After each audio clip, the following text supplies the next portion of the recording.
ज्यादा थे। क्या मुख्तार अंसारी जैसा शैतान उत्तर प्रदेश की धरती पर किसी जम्मू कश्मीर के आतंकवादी से कम था? क्या सिवान जिले में पैदा हुआ शैतान शहाबुद्दीन क्या किसी आतंकवादी से कम था? तो पूरा देश आतंकवादी था, ऐसे ऐसे लोगों से परेशान था जिसके सामने सरकार भी बौनी थी। तो उसकी दवा कौन किया? उसकी दवा किया तो भारतीय जनता पार्टी।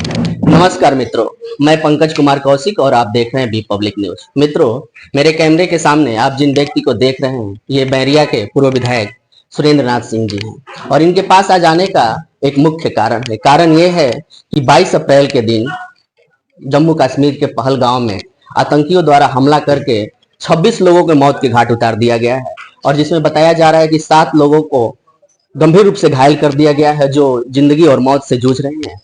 उसी गंभीर मुद्दे पर चर्चा करने के लिए आज हम विधायक जी के पास आए हैं। सर, बी पब्लिक न्यूज पे आपका स्वागत है। बहुत बहुत धन्यवाद पत्रकार जी।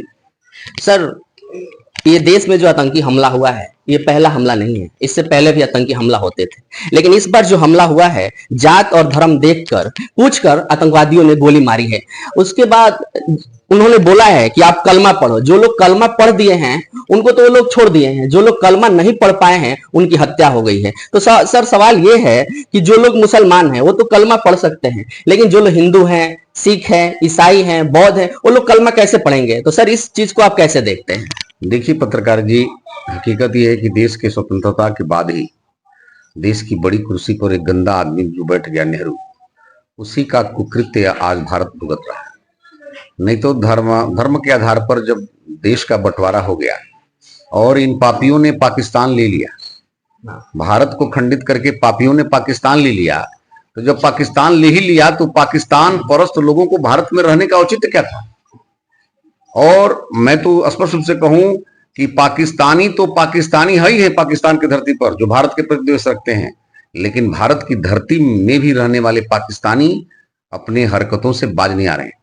जितने आतंकवादी दोषी हैं उससे कहीं अधिक भारत की भूमि पर रहने वाले वो पाकिस्तान परस्त जो देशद्रोही हैं वो सब दोषी हैं, जो अपने घरों में उन सबों को संरक्षण देते हैं और हर बात का जो है सेक्रेसी बता करके उनको आक्रमण करवाते हैं, उनके मंशा के अनुरूप परिणाम देने का में सहयोग करते हैं।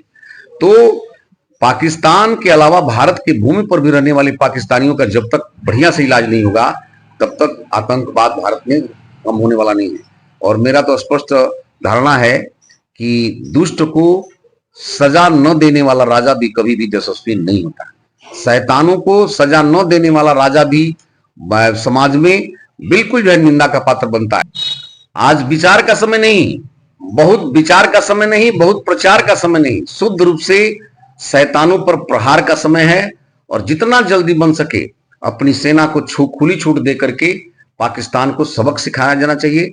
और एक तरफ पाकिस्तान को सबक सिखाया जाए, दूसरी तरफ भारत में रहने वाले समस्त हिंदू स्वाभिमानी लोगों से, राष्ट्रभक्त लोगों से भी प्रार्थना है कि वो भी अपनी तैयारी पूरी रखें, सीमा पर सैनिक लड़े और देश के भीतर रहने वाले पाकिस्तानियों के खिलाफ हम देशभक्त लड़ेंगे। और जो भी परमात्मा ने क्षमता दिया उसका उपयोग करके सब समाज जगे और एक बार ही बार बार लड़ने से अच्छा एक बार प्रस्थान करो का नारा चरितार्थ होना चाहिए, तभी ये शांत होंगे, दूसरा कोई दिक्कत। तो सर ये लोग जो कहते हैं कि आतंकवादी और अपराधी का कोई धर्म नहीं होता है, लेकिन जब आतंकवादी ही धर्म देखकर गोलियां चलाएंगे तो उसको क्या कहा जाएगा? मेरे भाई देखिए, इस्लाम शुद्ध रूप से क्रूर चिंतन, क्रूर एक्शन, क्रूर जो है जो उनका गतिविधि है वही इस्लाम है।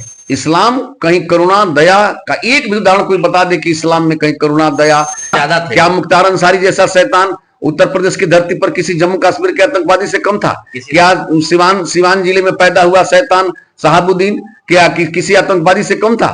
तो पूरा देश आतंकवादी था, ऐसे ऐसे लोगों से परेशान था जिसके सामने सरकार भी बौनी थी। तो उसकी दवा कौन किया? उसकी दवा किया तो भारतीय जनता पार्टी और योगी आदित्यनाथ जैसा महान व्यक्तित्व ने किया। मुझे तो भगवान से प्रार्थना है कि परमात्मा योगी आदित्यनाथ जैसे नेता को ऐसा आशीर्वाद दो और ताकत दो कि भारत की धरा को सुंदर स्वर्ग बनाने का यदि हौसला लेकर कोई चल रहा है और जिसमें साहस है, सामाजिक जीवन में नेतृत्व में साहस और त्याग दोनों चाहिए और दोनों का समन्वय ही देश को स्वर्ग बना सकता है। और उसका जीता जागता उदाहरण मोदी और योगी हैं। और मैं निश्चित रूप से कह सकता हूं कि पूज्य मोदी जी से मैं प्रार्थना करता हूं कि ये विचार का समय नहीं, चिंतन का समय नहीं, चित्त करने का समय है, विचार का समय नहीं, प्रहार का समय है, और बहुत करुणा का समय नहीं। बिल्कुल जो है इन सबको क्रूर होकर के, सक्रूर साहस दिखा करके सबक सिखा देना चाहिए, क्योंकि इन सबों से डरपोक भी कोई नहीं है। इन सबों से कोई डरपोक भी नहीं होता है। आप लोग देखे होंगे महाराज, 6000 की फीट पर की ऊंचाई पर कारगिल पर सैनिक पाकिस्तानी खड़े हो गए थे, लेकिन भारत के राजपूत रेजिमेंट ने जब साहस दिखाया तो 48 घंटे के अंदर में उन सबको मिट्टी में मिला दिया। 173 राजपूत क्षत्रिय सेना के जवान उसमें शहीद हुए थे। मुझे गर्व है भारत के सैनिकों पर, और विशेष रूप से ऐसे रेजिमेंट पर जिसने अपने जान को बलि देकर के भी भारत के झंडे को कारगिल जैसे महान चोटी पर जाकर के लहराया और इन पापियों को सबक सिखाया। तो वो परिस्थिति आएगी। वो जो लोगों मुझे तो विश्वास है कि परमात्मा इस धरती पर मोदी और जोगी की जोड़ी को इसलिए भेजा है कि भारत पुनः विश्व गुरु बनेगा और भारत पुनः हिंदू राष्ट्र घोषित होगा। वो समय कब आएगा? इन शैतानों का नाश होने के बाद आप देखेंगे कि भारत हिंदू राष्ट्र घोषित होगा। उसका रचनाकार, उसका शिल्पी भारत भूमि पर पैदा हो चुका है। बहुत बहुत धन्यवाद सर, भी पब्लिक न्यूज से बात करने के लिए।